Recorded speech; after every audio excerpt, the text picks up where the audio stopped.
The world's population at this moment has never been higher. The current tally is 7.05 billion people, and only 50 years ago, in 1964, the population was just 3.25 billion. Human civilization has been around for thousands of years, but in the last century, as the world has industrialized, the population has exploded. Think about that. In the relative blink of an eye, the population has doubled. The best data reported by the United Nations now expects the world population to level off in 2050 at 8.92 billion. At the same time, there will be less land available for agriculture than ever before due to industrialization. Even today, there are starving people around the world, so the question is, what are we going to do in the future when even more people are around who need to be fed? The way we think about food is going to have to change. As many of us have learned in this course, our current eating habits are unsustainable. First and foremost, our diet must be changed to become more sustainable, and must focus on local vegetarian food. However, while many sustainability organizations focus on organic foods, I think that there is a much better alternative. Genetically modified organisms are going to have to become a major part of the food supply. Many people have a gut reaction hearing about GMOs, and it's usually negative. They're often thought of as science run amok and hazardous to human health. But I challenge you to open your mind to some different perspectives on the GMO argument. The food you eat every day, whether French fries or organic soybeans, has been altered. It's been altered by humans for thousands of years by selective breeding and artificial selection.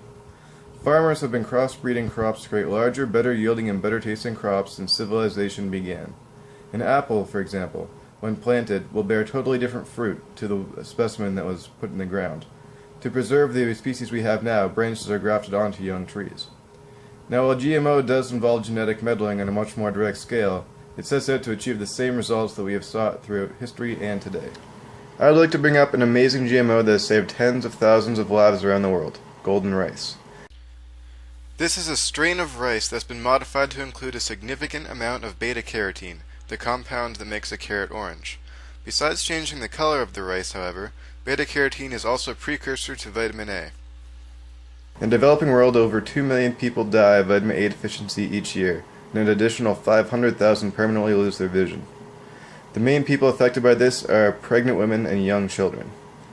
Golden rice is a GMO that's been created to help these people in countries where vitamin A deficiency is an issue, because rice is often a staple food there that people rely on. This new organism has been developed directly to solve an existing problem that traditional aid methods have been unable to fix.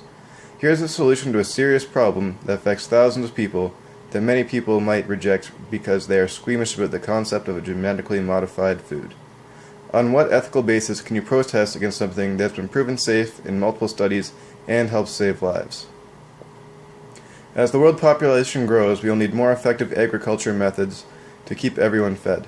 The current agriculture trends are to go organic and natural. That may soon be a luxury we cannot afford. Organic food is already more expensive than its chemically treated traditional counterparts, which are exposed to large amounts of harmful chemicals. GMOs can circumvent both of these issues. Will we be able to justify eating the way we do now when we're taking up land for crops that could be enhanced with several times of their natural nutritional value? Ask yourself that question.